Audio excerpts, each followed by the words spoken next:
Hola a todos, ¿cómo estáis? Y bienvenidos a un nuevo vídeo de Oculto tras la sombra.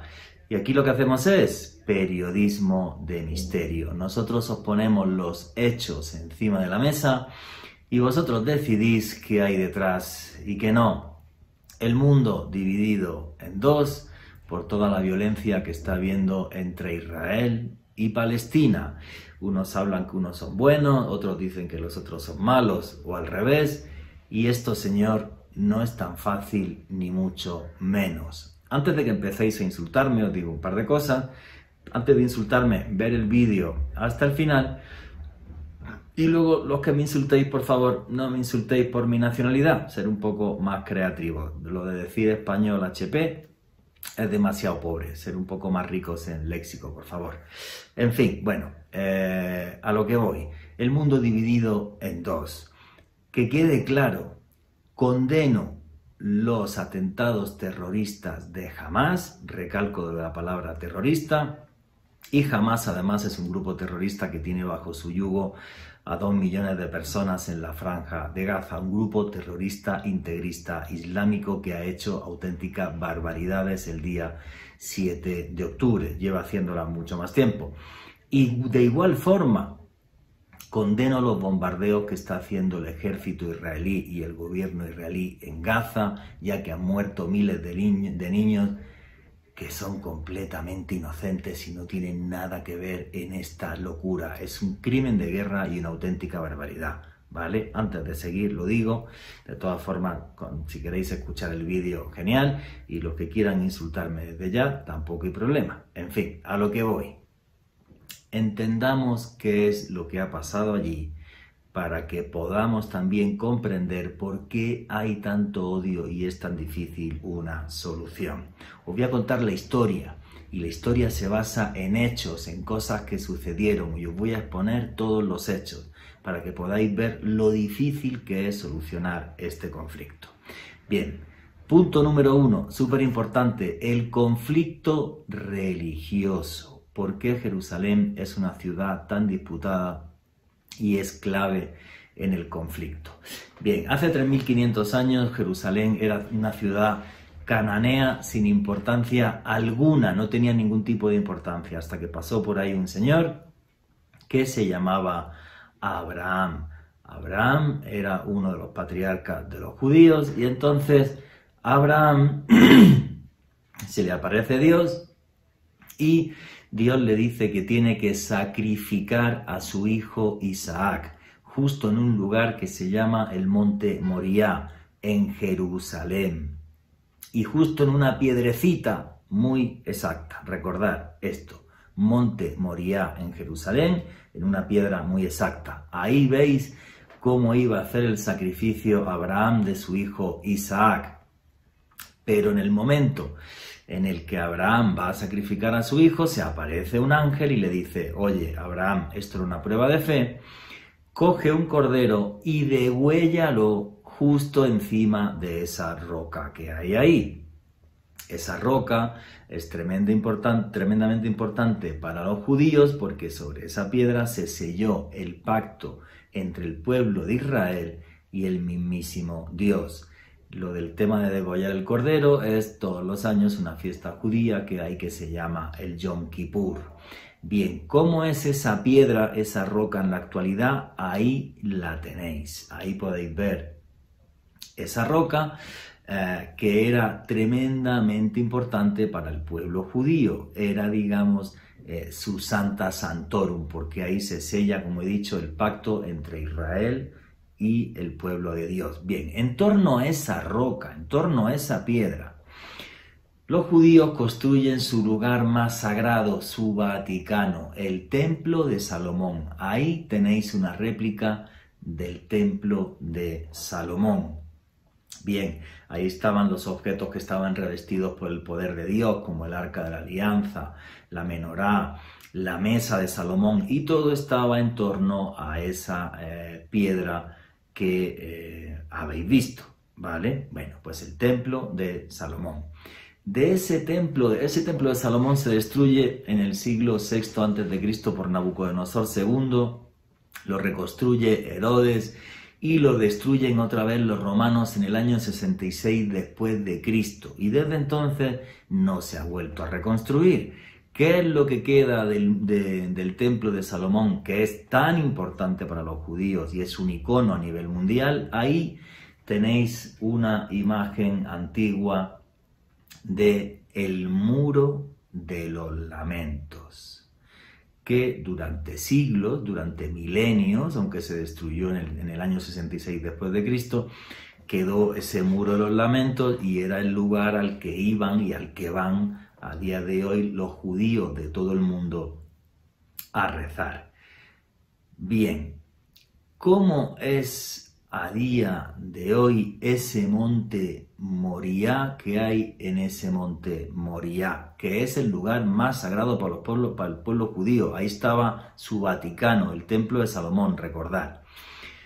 Bien, pues lo que sucede es que en el siglo VII después de Cristo, un señor que se llama Mahoma llega y dice que él ha tenido un sueño y a lomos de Al-Barak, que significa en árabe la revelación, va justo hasta la roca en la que Abraham perdonó a su hijo Isaac y desde ahí subió al cielo.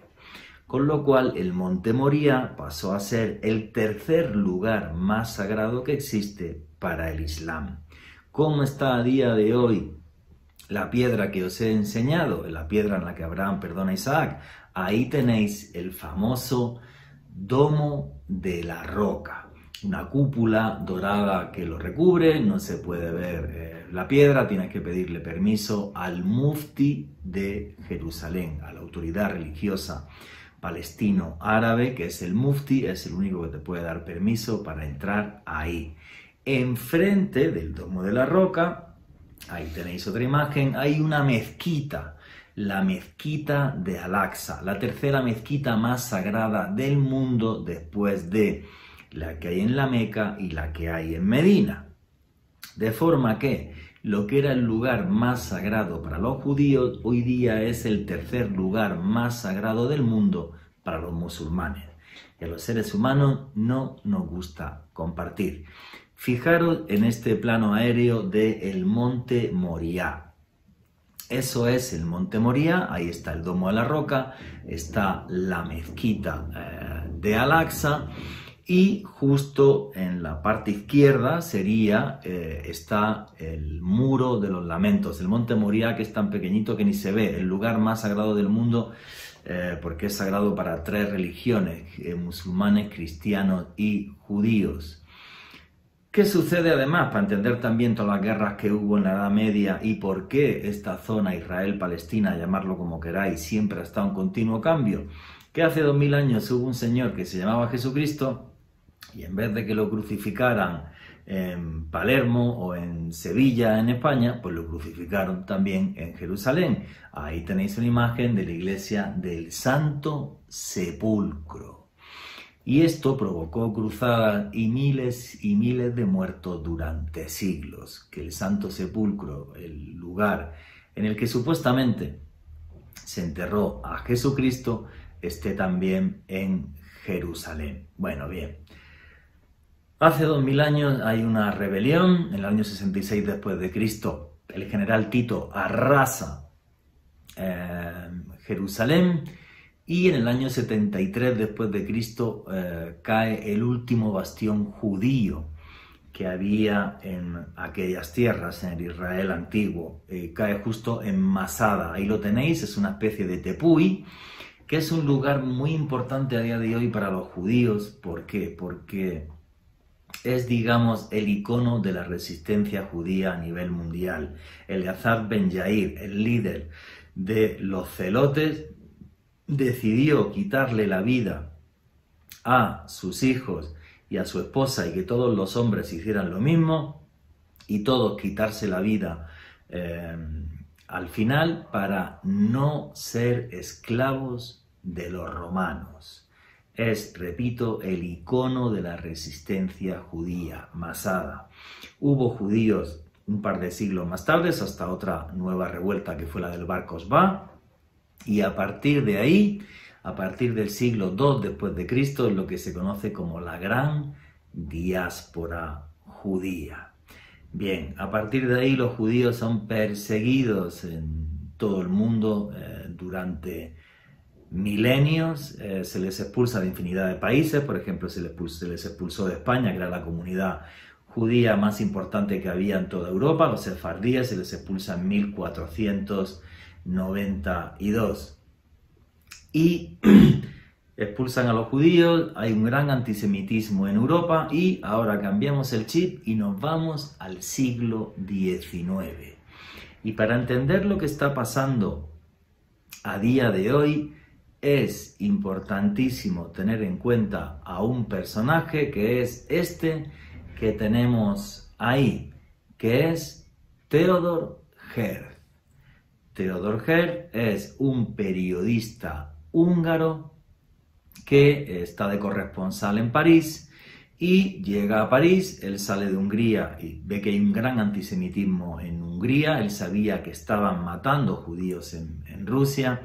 Llega a París y en París se encuentra con la Liga Antisemita, más de 70.000 personas que odiaban a los judíos, lo decían públicamente, eso no estaba mal visto, y él asiste a algo que cambia su vida, al juicio de Dreyfus. Ahí tenéis una imagen de cómo era Alfred Dreyfus. Bien, pues este señor, Alfred Dreyfus, era un oficial del ejército francés que era judío, al que se le acusa de forma injusta por traición a la patria y por vender información a los alemanes. Lo mandan a la Guayana francesa y la turba sale en París a apalear judíos y sale en Argelia, y en Argelia además matan un montón de judíos.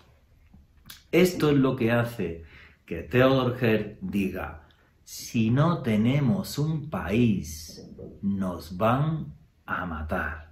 No se equivocó. Adolf Hitler mató 6,5 millones de judíos. Entonces lo que hizo Theodor Herzl es algo muy sencillo. Cogió un avión, se fue a Londres y en Londres se sentó con judíos que tenían muchísimo dinero. Y les dijo: oye, si no tenemos un país, nos van a matar, tiene que haber una patria judía. Y ahí estuvieron discutiendo. Y además, muy importante, Theodor Herzl inventó el sionismo. Y ahora mismo todos diréis: Dios mío, el sionismo son como los nazis matando gente y tal, historia. No, el sionismo, que tiene muchas vertientes, sería para hacer otro vídeo. Hay hasta un sionismo socialista, de ahí el tema de los kibutz en Israel. El sionismo básicamente lo que decía es: tenemos que tener un país o nos van a matar, lo que hay que hacer es conseguir mucho dinero para comprar tierras. Ojo con esto, comprar tierras y ser capaces de crear un país. Además, hacer que nuestros vecinos, como tenemos mucho dinero, trabajen para nosotros, no hay ningún problema con esto, y creemos una nación en la que puedan convivir cristianos, musulmanes, judíos y el resto de etnias. Se intentó en la meseta de Mod, en Kenia, fue un desastre, y entonces dijeron: señores, vamos a los antiguos territorios de Israel. En aquella época, a finales del siglo XIX, principios del XX, se calcula que entre un 6-8% de la población del actual Israel eran judíos.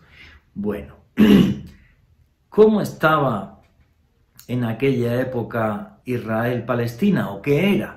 Fijaros en esa imagen, que es muy importante para entender esto. Desde 1566, esa zona y otras zonas de ahí eran parte del Imperio Otomano. Antes fueron las cruzadas, 1000 peleas, lo tuvieron los franceses, los caballeros francos, luego Saladino. Desde 1566 era el Imperio Otomano. Palestina, y esto a algunos les va a molestar, Palestina nunca fue un país, jamás. Era parte del Imperio Otomano. Es más, ni siquiera era una división administrativa del Imperio Otomano. El Imperio Otomano se dividía en principados.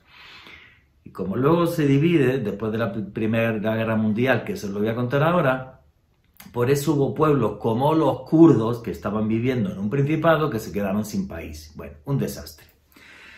A lo que voy. Súper importante esto. En 1917, gracias a la banca judía, y el dinero que tenían los judíos y que estaban apoyando a los aliados en la Primera Guerra Mundial, se firma la Declaración Balfour. Ahí lo tenéis. Básicamente la Declaración Balfour lo que dice es, lo veréis ahí, señor Rothschild, ¿vale? Los Rothschild, los banqueros de origen alemán, les prometemos aquí los británicos que vamos a esforzarnos después de que acabe la Primera Guerra Mundial para que ustedes tengan un país. Eso es lo que dice esa declaración Balfour. O sea, estaba claro que iba a existir un Estado de Israel, o por lo menos que los británicos lo iban a apoyar. Bien, y ahora os cuento un gran secreto. Justo al final de la Primera Guerra Mundial hay un acuerdo que es el Sykes-Picot. Y el acuerdo Sykes-Picot lo que hace es dividir en protectorados todo Oriente Medio, creando países como Siria, Líbano, Palestina, Israel, Irak. Todos esos países se crean después de la Primera Guerra Mundial y son protectorados que se reparten los franceses y los británicos. Ahí sí podemos hablar de Palestina. Y es una Palestina donde ya habían comprado en las últimas décadas, habían comprado muchísimas tierras los judíos. Y ahora esto es clave para que entendáis toda la película. ¿A quién compraron las tierras los judíos? Porque Tel Aviv era un arenal y se compró la tierra y se hizo la capital de lo que luego fue Israel. ¿A quién se compró? A unos señores que se llamaban los Efendi. Recordar esto, que es súper importante. Los Efendi eran los terratenientes, que de esa zona de Palestina, muchos eran terratenientes de origen palestino, de origen árabe, que llevaban siglos viviendo ahí, y otros, por ejemplo, eran de origen sirio, o vivían incluso en Siria y tenían tierras en Palestina. Entonces, los judíos compran las tierras a un precio desorbitado, porque era un desierto, y empiezan a llegar miles y miles y miles y miles y miles de judíos sin parar. Y empiezan a crear ciudades desde cero, que es curioso, porque hay incluso una crónica de cómo pasa por allí el rey de Jordania y dice, Dios mío, les hemos vendido un desierto a los judíos y han creado un vergel. Bien. Esto es súper clave ahora para que entendáis el origen del odio entre palestinos y judíos. A todo esto, cuando termina la Primera Guerra Mundial, el mufti de Jerusalén, que es la máxima autoridad religiosa de Jerusalén y en aquel momento era la máxima autoridad religiosa de Palestina, que era un señor que no quería una Palestina libre y apoyó al Imperio Otomano en la Primera Guerra Mundial, porque él llevaba ahí su parte de su principado, era este señor que tenéis ahí, Amin al-Husseini. Amin al-Husseini era el líder, repito, del pueblo palestino, porque era el mufti, la autoridad religiosa de Jerusalén. Bueno, pues este señor, que es un personaje nefasto en la historia, donde los haya, llega, habla con los británicos le dicen, oye, sabíamos que tú apoyabas al Imperio Otomano, no tenemos ningún problema contigo, tú sigue ahí, que no hay lío. Pero Amin al-Husseini y su familia ya habían vendido muchas tierras y no paran de llegar miles y miles y miles y miles de judíos. Y esto es así, y había una paz en la zona hasta que el 23 de agosto de 1929, no olvidéis esta fecha, el 23 de agosto de 1929, Amin al-Husseini, el señor que os he enseñado antes, está en la mezquita de Al-Aqsa, que antes os la enseñé, dando el sermón, y el 23 de agosto de 1929 dice, salir y matar a los judíos, que se están quedando con nuestras tierras y están aquí y me molestan. No se habían quedado con las tierras, las habían comprado y se las habían comprado, entre otros, a su familia. Y el 23 de agosto de 1929 se produce la matanza de Hebrón. Ahí tenéis una imagen. Podría poner muchas más, son muy desagradables. Por ejemplo, hubo niños judíos a los que les arrancaron los ojos, ¿vale?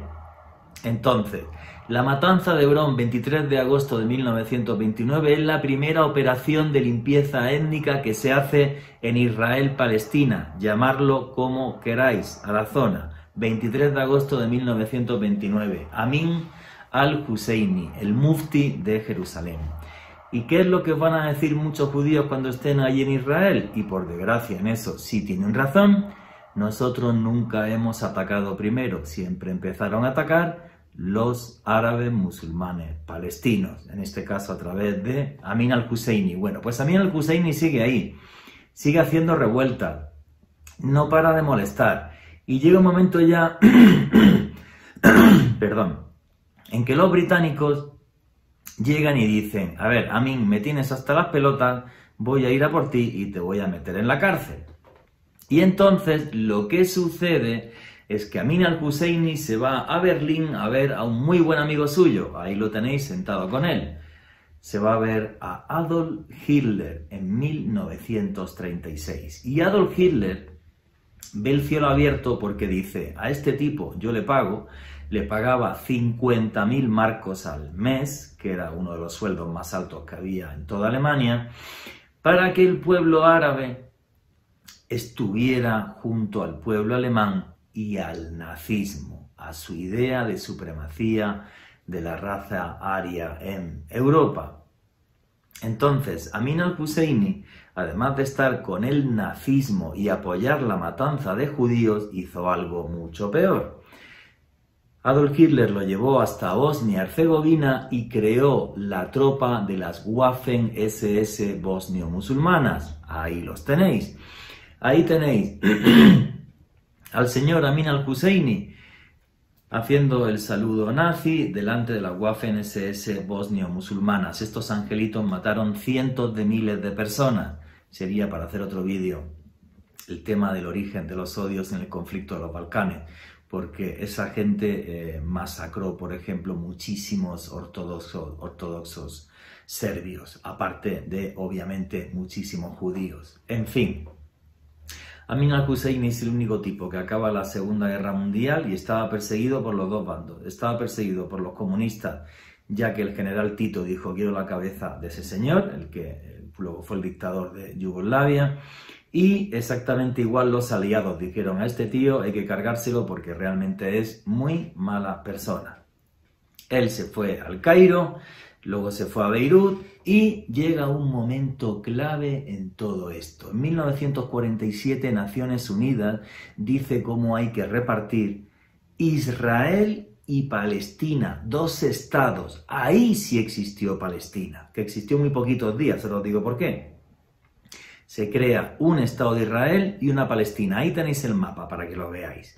Y ahí ese Israel es con las tierras que han comprado los judíos y luego los territorios históricos donde había población árabe musulmana, y se crea una Palestina con Jerusalén, que esto es súper importante, como ciudad internacional gobernada por la ONU. Pero en 1948, cuando es la votación y dicen, venga, hay dos estados, un Israel y una Palestina con Jerusalén como ciudad internacional, Amin al-Husseini convoca a los países árabes para que ataquen Israel y además se lleva a soldados que habían estado con él en Bosnia-Herzegovina, soldados nazis musulmanes de Bosnia-Herzegovina.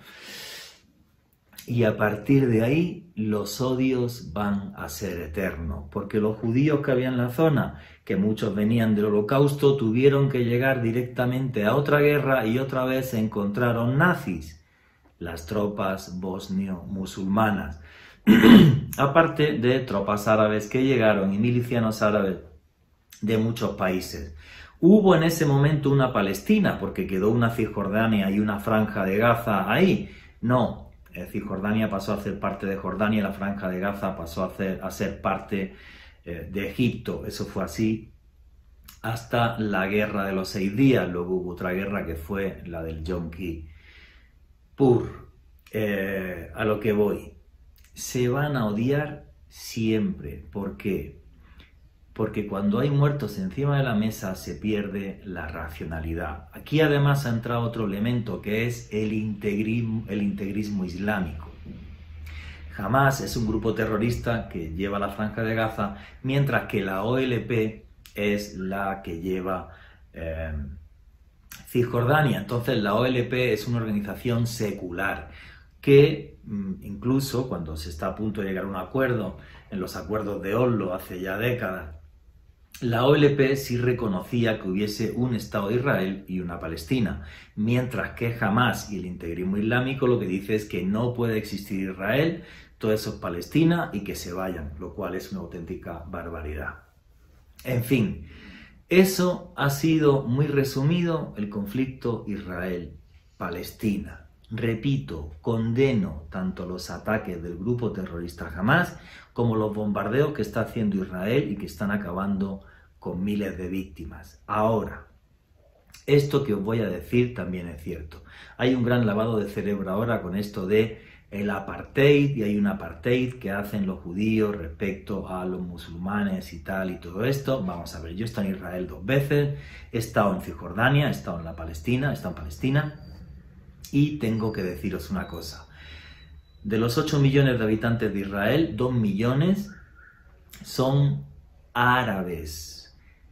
De esos 2 millones de árabes, hay un gran porcentaje, como unos 700.000 calcularía o algo más, que son musulmanes. Hay un apartheid en contra de ellos en Israel, eso es total y absolutamente falso. Ahí tenéis una imagen, por ejemplo, ahí tenéis una mujer que es mayor del ejército israelí y que es árabe musulmana. Es el único caso. Bueno, yo cuando estuve en Israel, el chofer que yo tenía era árabe musulmán. Tiene derecho a votar exactamente igual que cualquier israelí, derecho absolutamente a seguridad social, a todo y lo demás. Fijaros en esta otra imagen, por ejemplo, ahí tenéis un teniente que es árabe musulmán beduino, un teniente del ejército israelí.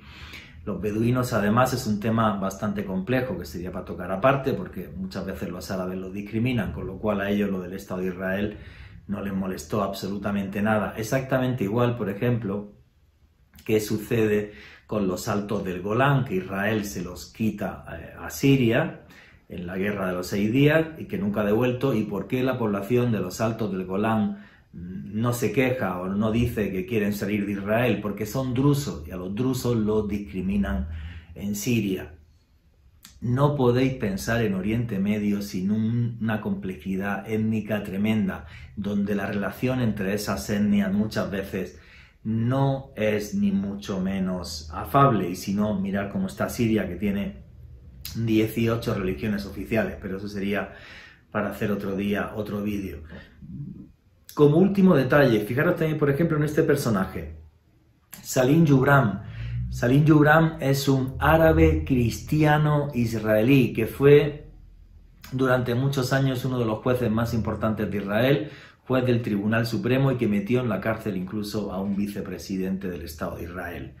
O sea, sí hay casos claros de integración de cristianos, de musulmanes de diferentes etnias como los beduinos dentro de Israel. Si vamos a la Franja de Gaza, fijar cómo viven los cristianos. Hay una cosa que está clara. Yo no apoyo ni a Israel, ni menos a Hamás, ni absolutamente nada, pero no podemos olvidar que aquí el gran problema de todo esto es el integrismo islámico que está dominando la Franja de Gaza. A ver, señores, en Gaza a los homosexuales los ahorcan. ¿Me escuchan bien? A los homosexuales en Gaza los ahorcan. También los ahorcan en Irán, mientras que en Tel Aviv o aquí en Bogotá un gay puede ir tranquilamente por la calle. O sea, el integrismo islámico no tiene piedad con los derechos humanos y ese es el gran problema que hay. ¿Cómo solucionamos esto? Yo ni idea. Porque lo que tengo claro, porque conozco la zona, es que todos se tienen un odio brutal, porque hay muertos ya encima de la mesa, muchos muertos desde hace décadas. Y entonces cuando pasa eso se pierde la racionalidad. En fin, he intentado haceros un vídeo para que entendáis las raíces del conflicto y por qué es tan difícil terminar con él. Espero que os haya gustado, espero que hayáis aprendido. Yo es una zona que me encanta, tengo amigos en Israel, en estos días he hablado varias veces con ellos, tengo muchísimos amigos árabes musulmanes que también están muy preocupados por lo que está pasando allá. Entonces creo que lo que deberíamos de hacer todos es, en vez de poner buenos y malos y echarle leña al fuego, intentar echarle agua, un poco de sensatez y hacer que un día en esa zona haya paz. El problema es que va a ser muy difícil que haya paz mientras haya una franja que esté dominada por el integrismo islámico. En fin, espero que no mueran más niños en Gaza, ojalá. Espero que Israel entre en sensatez, que ahora mismo les está faltando. Y espero que un día, que sea más bien pronto, termine Hamás, porque realmente es un grupo de terroristas sin alma. Esa es mi opinión. Los insultos aquí abajo, que no hay ningún problema. Espero que el vídeo os haya servido.